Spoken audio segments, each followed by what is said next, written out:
Hello guys, एक बार फिर से स्वागत है आपका अपने चैनल पे क्रिकेट और भाई आशीष शाटी। और आज हमारे साथ फिर से एक बार मौजूद है केविन अग्रवाल सर, जो कि हमें एक इम्पॉर्टेंट एक्सरसाइज के बारे में बताएंगे। जैसे हम प्लेयर्स ने क्रिकेटर्स के तौर पे, ये मैंने बहुत लेट समझा कि रोटेटर कफ एक्सरसाइज करते रहो करके।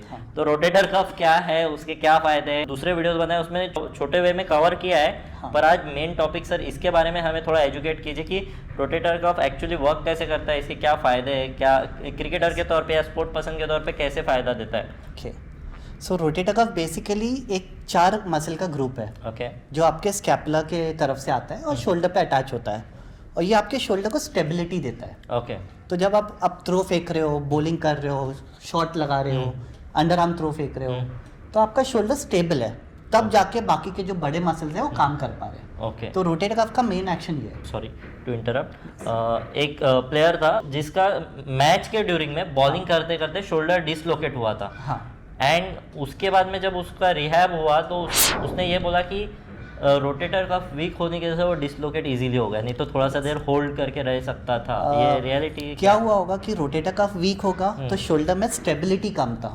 अब क्योंकि शोल्डर स्टेबल कम था तो वो इंजरी प्रोन तो था ही, एंड जो गिरा होगा या जो भी मैच के टाइम हुआ होगा उसमें वो हेड आगे धकला गया होगा, एंड वो बॉलिंग डालते डालते हुआ था। वो पॉसिबल है। पॉसिबल अगर आपका बहुत ज़्यादा वीकनेस है या कोई नर्व इंजरी है कि वो मसल ढंग से काम नहीं कर रहा है, तो ये पॉसिबल है कि वहाँ लैक्सिटी बढ़ जाए और कोई एक ऐसा इंसिडेंस हो जिससे डिसलोकेशन या सबलक्सेशन पॉसिबल है। ओके, तो ये इंजरी मैनेजमेंट रिगार्डिंग पहले से ही रिहैब भी में भी आ सकता है। तो जब शोल्डर की बात करते हैं तो rotator cuff is one of the most important muscle जो आपके रिहैब में, या अगर मेरा भी शोल्डर स्ट्रॉन्ग करना है, मेरा रोटेटर कफ स्ट्रॉन्ग होना चाहिए। ओके। ना ऐसे ही नहीं है कि अगर मेरे को खेलना है तो ही, इन जनरल चाहे वो बच्चा हो, चाहे वो एक 70-80 साल के कोई फीमेल भी हो, अगर उनको शोल्डर पेन है उनका रोटेटर कफ एक्सरसाइजेस दिया जाता है। राइट।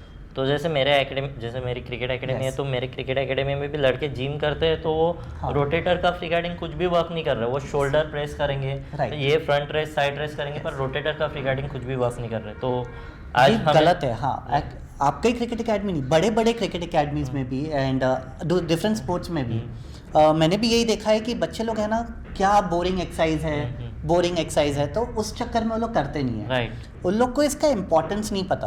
राइट। आप बड़े मसल्स को कितना भी स्ट्रॉन्ग कर लो, अगर आपका फाउंडेशन वीक है तो बड़ा मसल काम कर ही नहीं पाएगा, क्योंकि आपका बॉडी इतना स्टेबल नहीं है। एग्जैक्टली सर, कहाँ है ये? सो अगर आप ऐसे टर्न करते हो तो आपका ये जो स्कैपुला है, स्कैपुला से स्टार्ट होता है एंड वो शोल्डर पे आके अटैच होता है। सो आपका बेसिकली रोटेटर कफ यहाँ है। ओके। तो ये मैं भी मेरे एकेडमी के लड़कों को समझाने की कोशिश कर रहा हूँ कि ये भी बहुत जरूरी है। सिर्फ वर्कआउट में हेवी ट्रेन करना, चेस्ट, बाइसेप्स, ट्राइसेप्स, ये तब तक काम नहीं करेगा जब तक आपके स्टेबलाइजर्स जो है रोटेटर कफ वो स्ट्रांग नहीं है। पर जैसे कि आपने बोला कि वही उस वजह से बोरिंग है, या रोज ये क्या कर रहे हैं, और इस एकदम इजी लगता है ना, ऐसा वेट में कैसा ऐसा मोटिवेशन ताकत लगता है कि 10 किलो का उठाया, 15 किलो का, ये क्या एक ही दिन सेम कर रहे हैं, उस वजह से शायद वो रेगुलरली नहीं करते। तो बस करना बहुत जरूरी है। हाँ, मेरे हिसाब से जब वो एजुकेट होंगे, जब आप लोग भी जब ये वीडियो देख रहे हो, जब ये एजुकेशन में आएगा कि इसका इम्पोर्टेंस क्या है, ये क्यों जरूरत है, तो फिर वो चेंजेस आना चालू होगा, and then sportsman will start doing the exercises. Right. तो सर चलिए एक्सरसाइज दिखाते हैं। तो जैसे रोटेटर कफ नाम मैंने कहा कि 4 मसल ग्रुप है, इसमें से जो 3 मसल्स है उनका काम है एक्सटर्नल रोटेशन, मतलब हाथ को बॉडी से बाहर की तरफ ले जाना। अच्छा। और एक मसल का काम है इंटरनल रोटेशन, जो अंदर की तरफ लाता है। तो जैसे ये मैंने आपके एल्बो लेवल पे फिक्स किया है, राइट, रेजिस्टेंस बैंड को। ये मैंने मेरे जिम में भी बनाया है स्पेसिफिक। यस, ये काफ़ी अच्छी चीज़ है। सर से ही मोटिवेशन मिलके मैंने ये किया है। तो आपको ये पकड़ना है। अब थोड़ा सा बाहर आ जाइए। यस, आपको ध्यान देना है कि आपके शोल्डर्स पीछे, ऐसे आगे की तरफ नहीं है, ये ऐसे नहीं। हाँ। सो ये पीछे है, शोल्डर एलिवेटेड नहीं होना चाहिए, तो शोल्डर को थोड़ा सा डिप्रेस करके रखना है।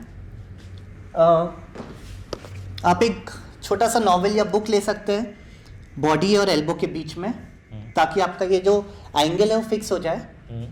एल्बो 90 पे है, रिस्ट आपका स्ट्रेट है, एंड आपको अंदर की तरफ खींचना है। एल्बो 45 डिग्री पे है ना सर? 90 डिग्री, ये 90 डिग्री। अच्छा, ये ऐसे 90 डिग्री। ओके, पर ऐसे 45 डिग्री। हाँ, ये आप पूरा बाहर से, अगर जैसे आपका शोल्डर भी स्टिफ है, तो ये आपका जो 90 डिग्री तक बाहर आना चाहिए, आपका पूरा 90% नहीं है। ओके। तो आप यहाँ से स्टार्ट कर सकते हैं एंड आप अंदर खींच सकते हैं। सो ये आपका इंटरनल रोटेशन है, शोल्डर का। Okay, right. यस, तो आप यहाँ से स्टार्ट कर सकते हैं एंड देन ग्रेजुअली, जैसे आपने ये एंगल पकड़ा है, ग्रेजुअली आप 90 डिग्री शोल्डर पे रख सकते हो, 110 डिग्री पे रख सकते हो, 70 डिग्रीज पे रख सकते हो। तो अलग अलग जगह रख के- अलग अलग एंगल पे आप ये इंटरनल रोटेशन कर सकते हैं। अब आता है एक्सटर्नल रोटेशन। सो अगर आप इस तरफ टर्न हो जाएंगे, सब चीज़ सेम है, बुक वही रखा है, शोल्डर का पोजीशन पीछे, depressed, elbow 90 degree, wrist straight. अब आप मिड लाइन से बाहर की तरफ खींचोगे, बट इसमें ध्यान देना है कि जब आप बाहर की तरफ खींच रहे हो, आप ट्रंक रोटेट नहीं कर रहे हो, आपकी बॉडी स्टेबल है एंड बाहर सिर्फ वहीं elbow। तक खींचना है जहाँ तक आप कंफर्टेबल हो। राइट, सो ये हो गया एक्सटर्नल रोटेशन। सिर्फ एल्बो।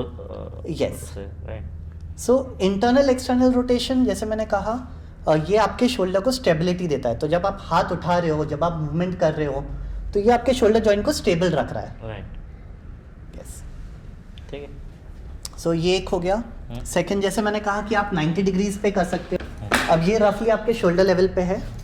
अब आप अगर इस साइड फेस कर रहे हो, आप वो हाथ से कर सकते हो, चाहिए तो। ये 90 डिग्रीज पे है। थोड़ा सा ये जो थेराबैंड है, ये आपके शोल्डर के लेवल पे आएगा इधर। ओके, सो ये आपका बेसिकली एक ट्राइंगल बन रहा है राइट। एंड देन आप, यस, इसमें एक और ध्यान रखना है कि ये एल्बो और शोल्डर सेम लाइन पे नहीं है, एल्बो स्लाइटली आगे है। अच्छा, आगे। इसका रीजन ये है कि जब आपका शोल्डर जॉइंट है ना, वो ऐसा साइड टू साइड नहीं है फिक्स्ड, वो ओके, स्लाइटली एंगल पे रहता है। Okay. आपका इसको स्कैप्शन बोला जाता है। ओके, सो ये एंगल पे आपको अभी एक्सटर्नल रोटेशन, राइट। यस।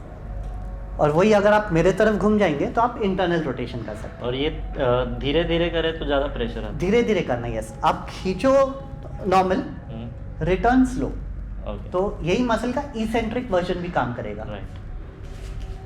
फिर ये यहाँ से हाँ, एंड इंटरनल रोटेशन। ये भी आगे रखना है सर, हाँ, थोड़ा सा, स्कैप्शन। थोड़ा सा आगे। हमेशा याद रखना कि ऐसा पूरा पीछे नहीं होना चाहिए, हल्का सा एंगल पे रहना चाहिए। ओके, और इस पे जो मिस्टेक होता है, जब आप ये मूवमेंट करते हो, काफी लोग श्रग करते हैं, तो पिंच हो रहा है मसल। तो आपको ध्यान देना है कि आपका जो पोस्चर है वो सही है। तो हम लोग जब एक्सरसाइज कराते हैं, मैं तो यही रेकमेंड करता हूँ कि आप एक मिरर के सामने करिए, Right. ताकि आपको अपना पोस्चर दिख रहा है। Right, this is correct. Yes, so ये हो गया रोटेटर कफ के एक्सरसाइजेस। राइट, अब जैसे ये इलास्टिक बैंड से है, आप साइड में लेट के डंबल से कर सकते हो या कोई वेट्स के साथ कर सकते हो। सो आपको ये एक्सरसाइज पानी की बोतल से भी कर सकते हैं। पानी की बोतल से कर सकते हो। मैंने बहुत लोगों को देखा कि ग्राउंड पे है, कुछ मिल नहीं रहा है और उनको इंजरी है, तो जूता पकड़ के कर रहे हैं, क्योंकि जूते में भी जो 100-200 ग्राम होगा वो भी उनके लिए काफ़ी है। राइट, सो ये इतना इंपॉर्टेंट एक्सरसाइज है, इतना एफिशिएंट एक्सरसाइज है, और इससे आपको वो फीलिंग आएगा कि आपका शोल्डर ना स्ट्रांग हो रहा है। दिखेगा नहीं कि मसल ग्रो हो रहा है, ऐसा दिखेगा नहीं, लेकिन अंदर से फीलिंग आएगा, परफॉर्मेंस बेटर हो जाएगी। मैं जब थ्रो फेंक रहा हूँ, कम ताकत में मैं ज़्यादा डिस्टेंस फेंक पा रहा हूँ। Right. मैं जब शॉट मार रहा हूँ, मैं ताकत कम लगा रहा हूँ, लेकिन बॉल बाउंड्री पर जा रहा है। राइट, सो ये चेंजेस दिखना आपको चालू हो जाएगा। ओके। यस, तो कंक्लूड किया जाए सर, आई होप कि ये वीडियो पसंद आया होगा गाइज। इससे काफ़ी इन्फॉर्मेशन आप तक पहुँची होंगी, मुझे भी काफ़ी कुछ डिटेलिंग इससे मालूम पड़ती है, और कंटिन्यूसली सीख रहा हूँ, कंटिन्यूसली सीख रहा हूँ। तो thank you so much sir जुड़ने के लिए। Most कुछ कमेंट्स अगर है सर के लिए, मेरे लिए, कुछ क्यूरीज है आपके, तो कमेंट बॉक्स में डालिए और लाइक शेयर कीजिए, और इतना करेंगे तो सब्सक्राइब तो कर ही देंगे आप। तो फिलहाल के लिए इतना ही, till the next time, love you all.